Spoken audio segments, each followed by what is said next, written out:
اعوذ باللہ من الشیطان اللعین الرجیم بسم اللہ الرحمن الرحیم۔ زندگانی سربراہ خواتین تحقیق کے آئینے میں اس میں ہم پہنچے تھے۔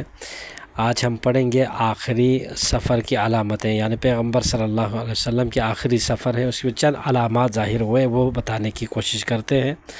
رہبر بشریت، قائد امامت، جس نے روئے زمین پر علم و دانش کے چشمے بہائے تھے، اس کے وجود میں آخری سفر کی علامتیں ظاہر ہو گئی۔ یک کے بعد دیگر زندگانی دنیا سے مفارقت کے آثار نمایاں ہونے لگے اور آپ کی حتمی موت قریب سے قریب تر نظر آنے لگی، جن میں سے بعض کی طرف اشارہ کیا جا رہا ہے کہ نمبر 1، قرآن مجید آپ کی عمر مبارک کے آخری ایام میں 2 مرتبہ آپ کے اوپر نازل ہوا، جس سے آپ نے یہ آگاہی دی کہ آپ کی حتمی موت قریب آ پہنچی ہے، اور اس طرح آپ نے موت کی خبر دینی شروع کر دی اور آہستہ آہستہ یہ خبر تمام مسلمانوں کے درمیان پھیل گئی۔ آپ اپنی لخت جگر حضرت فاطمہ صلوات اللہ علیہا سے فرماتے تھے، ان جبرائیل کان یعارضنی بالقرآن فی کل سنۃ مرہ وانہ عارضنی بہ العام مرتین وما ارى ذلك الا اقتراب اجلی۔ جبرائیل امین ہر سال قرآن مجید کو میرے پاس ایک بار لے کر آتے تھے، اور اس سال 2 بار لے کر آئے ہیں، اور اس سے میں موت کے قریب ہونے کا مطلب سمجھا ہوں۔ یہ سن کر جناب سیدہ کے وجود میں رنج و غم کے دریا موجیں مارنے لگے۔ اس خبر غم نے آپ کے دل نازیں کو پارا پارا کر دیا، اور آپ کو پتہ چل گیا کہ آپ کے بابا کی عمر کے بس چند روز باقی رہ گئے ہیں، اور وہ عنقریب انہیں چھوڑ کر چلے جائیں گے۔ نمبر 2، رسول خدا صلی اللہ علیہ وسلم کے اوپر یہ آیت نازل ہوئی، انک میت وانہم میتون ثم انکم یوم القیامت عند ربکم تختصمون۔ آپ مرنے والے ہیں اور انہیں بھی موت آنے والی ہے، پھر قیامت کے دن تم لوگ اپنے پروردگار کے پاس جھگڑتے ہوئے وارد ہوں گے۔ یہ آیہ کریمہ بھی رسول اکرم صلی اللہ علیہ وآلہ وسلم کی دنیا سے کوچ کرنے کی ایک تحقیقی خبر کے طور پر نازل ہوئی ہے، جس سے آپ کے وجود میں رنج و غم کے دفینے ابھر پڑے۔ مسلمانوں نے آپ کو یہ فرماتے ہوئے سن لیا کہ لیتنی اعلم متی یکون ذلک، کاش مجھے پتہ ہو جاتا کہ یہ حادثہ کب رونما ہونے والا ہے۔ حضرت صلی اللہ علیہ وسلم کے اوپر سورہ نصر نازل ہوئی تو آپ تکبیرۃ الاحرام اور قرأت کے درمیان سکوت کے بعد یہ جملہ زبان پر جاری کرنے لگے، سبحان اللہ وبحمدہ استغفر اللہ واتوب الیہ۔ اللہ کی تسبیح اس کے حمد و ثنا کے ساتھ کرتا ہوں، میں اللہ کے بارگاہ میں مغفرت طلب کرتا ہوں اور اس کی بارگاہ میں توبہ کرتا ہوں۔ مسلمانوں کو یہ سن کر بڑا خوف لاحق ہوا، اور جب انہوں نے پیغمبر صلی اللہ علیہ وآلہ وسلم سے ان پر اس خطرناک حالت کے طاری ہونے کے بارے میں سوال کیا تو پیغمبر صلی اللہ علیہ وسلم نے جواب میں فرمایا، ان نفسی قد نعیت الیہ، مجھے میری موت کی خبر دی جا چکی ہے۔ یہ خبر بھی مسلمانوں کے سروں پر بجلی کی طرح گری۔ وہ لوگ نہیں سمجھ پا رہے تھے کہ اگر دنیا جناب رسول خدا سے خالی ہو گئی تو کیا ہوگا۔ حجۃ الوداع، جب رسول خدا صلی اللہ علیہ وسلم پر حتمی موت کے آثار نمایاں ہو گئے تو آپ نے حج بیت اللہ الحرام سے بھی الوداع کہنا ضروری سمجھا، اور امت اسلامی راہ حق سے بھٹکنے نہ پائے، اس لیے اس کو محفوظ رکھنے کے لیے آئندہ کے منصوبے تیار فرمائے، اور جو ہجرت کے 10ویں سال انجام پایا، لہٰذا آپ نے اپنا آخری حج کرنے کا ارادہ فرمایا، جو آج بھی حجۃ الوداع کے نام سے یاد کیا جاتا ہے۔ آپ نے اعلان کروا دیا کہ اس سال آپ کا آخری حج ہوگا، لہٰذا جو لوگ آپ سے ملنے کے متمنی ہے وہ حج کے لیے آئے۔ آپ نے فرمایا، انی لا ادری لعلی القاکم بعد عامی ھذا، بہذا الموقف ابدا، مجھے نہیں پتہ شاید میں اس مقام پر اس سال کے بعد پھر کبھی آپ لوگوں سے نہ مل سکوں۔ اور پھر آپ نے انہیں ان کی سعادت و خوشبختی کی ضمانت دینے والے امور بیان کرنے شروع کر دیے اور فرمایا، ایھا الناس انی ترکت فیکم الثقلین کتاب اللہ وعطرت اہل بیتی، اے لوگو میں تمہارے درمیان دو گراں قدر چیزیں چھوڑے جا رہا ہوں، اللہ کی کتاب اور اپنی عطرت اپنے اہل بیت کو۔ اسلامی سماج کی تعمیر و سلامتی میں پہلی سیاسی و بنیادی شے کا نام قرآن مجید ہے، جس میں کسی طرف سے ظاہراً باطناً باطل کا گزر نہیں ہو سکتا ہے، اور دوسری بنیادی چیز اہل بیت نبوت ہے علیہم السلام، وہی اسلام کے مرکز ایمان و عقیدت ہے اور امت کی کامیابی کے اساس ہے۔ عمومی کانفرنس۔ جب رسول خدا صلی اللہ علیہ وآلہ وسلم اعمال و مناسک حج سے فارغ ہو گئے تو آپ نے زمزم کنویں کے پاس ایک عمومی جلسہ منعقد فرمایا اور وہاں خطبہ دینے کے لیے کھڑے ہوئے، اور ربیعہ بنت امیہ بنت خلف کو حکم دیا کہ میری باتوں کو عام لوگوں تک بلند آواز سے پہنچائے، کیونکہ ربیعہ عنفوان شباب میں تھے۔ آپ نے ربیعہ کو مخاطب کر کے فرمایا، یا ربیعہ قل ایھا الناس ان رسول اللہ یقول لکم، اے ربیعہ لوگوں سے کہو کہ رسول خدا فرما رہے ہیں، لعلکم لا تلقوننی علی مثل حالی ھذا، ہو سکتا ہے کہ تم لوگ مجھے پھر اس حالت میں نہ دیکھ سکو۔ کیا تم جانتے ہو کہ یہ کون سا شہر ہے؟ کیا تم جانتے ہو کہ یہ کون سا مہینہ ہے؟ کیا تم جانتے ہو کہ یہ کون سا دن ہے؟ تو لوگوں نے بیک آواز کہا کہ ہاں، یہ محترم شہر ہے، یہ محترم مہینہ ہے اور یہ محترم دن ہے۔ اور جب ان لوگوں سے اقرار لے لیا تو فرمایا، اللہ تعالیٰ نے تمہارے اوپر ایک دوسرے کا خون اور مال حرام قرار دیا ہے، ٹھیک اس شہر کی طرح، ٹھیک اس مہینے کی طرح، ٹھیک اس دن کی طرح۔ کیا میں نے یہ پیغام پہنچا دیا ہے؟ کہا کہ ہاں۔ پھر رسول خدا صلی اللہ علیہ وسلم نے فرمایا، خدایا تو گواہ رہنا۔ پھر رسول خدا صلی اللہ علیہ وسلم نے فرمایا، دور جاہلیت کے ہر خون کو کل عدم قرار دیتا ہوں، اور سب سے پہلے ربیعہ بنت حارث بن عبد المطلب کے خون کو کل عدم قرار دیتا ہوں۔ کیا میں نے یہ پیغام پہنچا دیا؟ سب نے کہا ہاں۔ پیغمبر اسلام نے فرمایا اس وقت، خدایا گواہ رہنا۔ اس کے بعد رسول خدا نے فرمایا، دور جاہلیت میں جتنے بھی ربا اور سود کے معاملے تھے سب کو کل عدم قرار دیتا ہوں، اور سب سے پہلے عباس بن عبد المطلب کے ربا کو کل عدم قرار دیتا ہوں۔ کیا میں نے یہ پیغام پہنچا دیا؟ سب نے کہا ہاں۔ اس وقت آپ نے کہا، خدایا گواہ رہنا۔ پھر آپ صلی اللہ علیہ وسلم نے فرمایا، اے لوگو، حج کو مالنا کفر میں اضافہ کا ضلالت ہے، ٹالنا۔ حج کو ٹالنا کفر میں اضافے کا باعث ہے، جس کے ذریعے کافروں کو گمراہ کر دیا جاتا رہا ہے، جو ایک سال حج کو مؤخر کر کے حرام اور دوسرے سال حلال کر دیا کرتے تھے تاکہ حرام الہی کی عادت کے مطابق کر سکے۔ پھر آپ صلی اللہ علیہ وسلم نے فرمایا، میں تمہیں عورتوں کے بارے میں نیکی کرنے کی سفارش کرتا ہوں، بلا شبہ عورتیں تمہارے پاس رعایت کے مانند ہے، جو اپنے لیے کسی چیز کے مالک نہیں ہے، انہیں تم نے امانت الہی کے طور پر لے رکھا ہے، اور کتاب خدا کے روشنی میں ان کی عصمت و آبرو کو حلال کر لیا ہے۔ تمہارا ان کے اوپر حق ہے اور ان کا بھی تمہارے اوپر حق ہے۔ ان کا تمہارے اوپر حق یہ ہے کہ انہیں پہننے کے لیے لباس اور کھانے کے لیے رزق اچھے سلوک کے ساتھ فراہم کرو، اور تم کو ان کے اوپر حق یہ ہے کہ وہ تمہارے علاوہ کسی کو تمہارے بستر پر نہ سلائے، بدکاری نہ کرے، اور کسی کو تمہاری اجازت اور علم کے بغیر تمہارے گھروں میں نہ آنے دے، اور اگر اس کے خلاف کرے تو تم انہیں اپنے بستروں میں تنہا چھوڑ دو، ان سے مقاربت نہ کرو اور انہیں ہلکی ضرب لگاؤ۔ بتاؤ، کیا میں نے تمہیں یہ پیغام پہنچا دیا ہے؟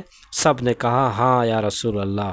تو آپ صلی اللہ علیہ وسلم نے فرمایا خدایا تو گواہ رہنا۔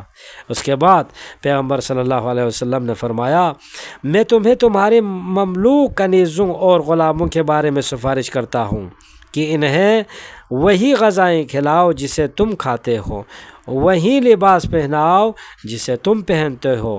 اگر گناہ کر بیٹھیں تو تم میں سے جو شریر قسم کے ہے بس انہیں سزا کے امور سونپ دو۔ کیا میں نے یہ پیغام پہنچا دیا ہے؟ سب نے کہا ہاں یا رسول اللہ۔ اس کے بعد رسول خدا صلی اللہ علیہ وسلم نے فرمایا خدایا تو گواہ رہنا۔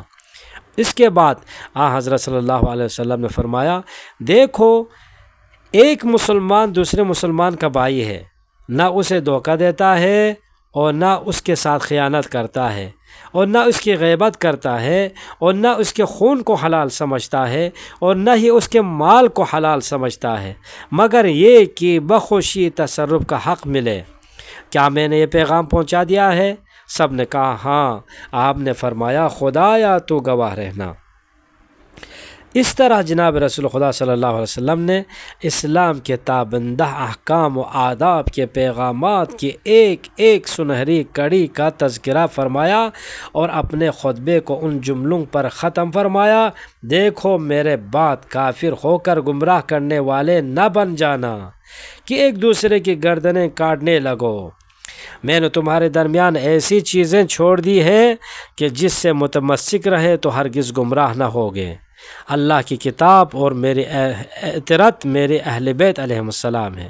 کیا میں نے یہ پیغام بھی پہنچا دیا ہے؟ سب نے اقرار کیا ہاں۔ حضرت صلی اللہ علیہ وسلم نے بارگاہ خداوندی میں عرض کیا پالنے والے تو گواہ رہنا۔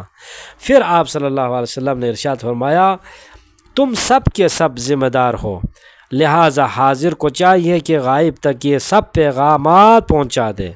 پیغمبر خدا کا خطاب اس عظیم جملے پر ختم ہوا کہ جس میں امت کی دنیا اور آخرت میں کامیابی کی ضمانت دی گئی ہے، اور وہ یہ ہے کہ خدا کی کتاب اور اہل بیت رسول اللہ صلی اللہ علیہ وسلم کی پیروی وہ اہل بیت کہ جنہوں نے ہمیشہ امت مسلمہ کی اصلاح کا بڑا خیال رکھا ہے۔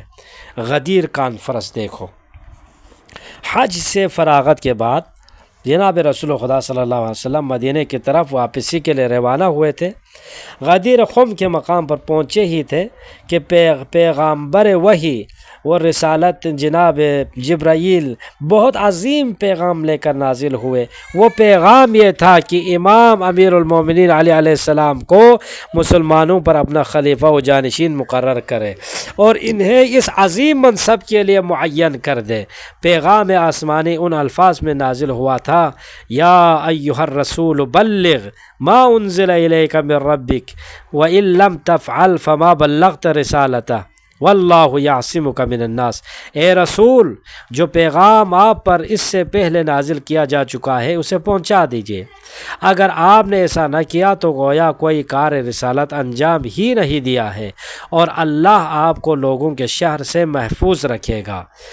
رسول خدا عزم راسخ اور مضبوط ارادہ کے ساتھ امر الہی کی تنفیذ کے لیے اٹھ کھڑے ہوئے، راہ سفر کی مشکلوں کو نظر انداز کیا، سخت ترین گرمی اور تپش میں سامان سفر اتارا اور حاجیوں کے قافلوں کو بھی حکم دیا کہ ایسا ہی کرے۔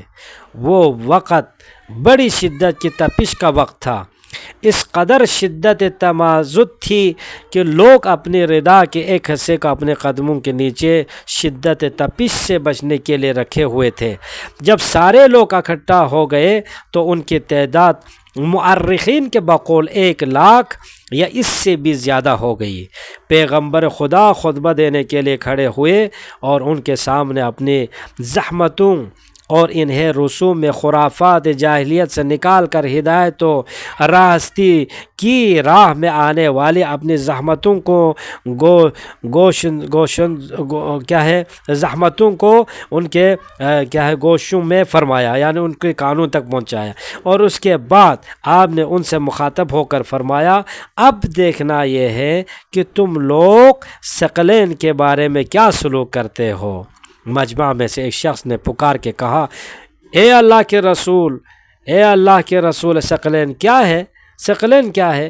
تو آپ صلی اللہ علیہ وسلم نے فرمایا بڑا ثقل اللہ کی کتاب ہے جس کا ایک سرا دست الہی میں ہے اور دوسرا سرا تمہارے ہاتھوں میں ہے، اسے تھامے رہو اگر گمراہ نہ ہو جانا، اور دوسرا چھوٹا ثقل میری اطرت ہے اور بلا شبہ لطیف و خبیر خدا نے مجھے خبر دی ہے، یہ دونوں ایک دوسرے سے ہرگز جدا نہ ہوں گے یہاں تک کہ میرے پاس حوض کوثر پر پہنچ جائے۔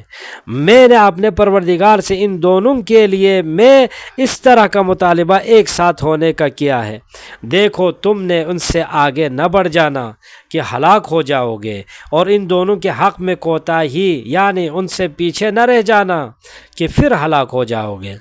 یہ کہہ کر آپ صلی اللہ علیہ وسلم نے اپنے وسیع اپنے علم کے شہر کے دروازے کا ہاتھ تھام لیا اور ان کی ولایت مسلمانوں کے اوپر فرض کر دی، اور اپنی امت کا انہیں عمومی رہبر و پیشوا کر دیا، اور اپنے جانشین و وسیع کے ہاتھ کو اس قدر بلند کیا کہ آپ کی دونوں بغلیں نمایاں ہو گئی، اور بلند آواز سے فرمایا اے لوگو، مومنین پر خود ان سے بھی زیادہ کون اولا بالتصرف ہے؟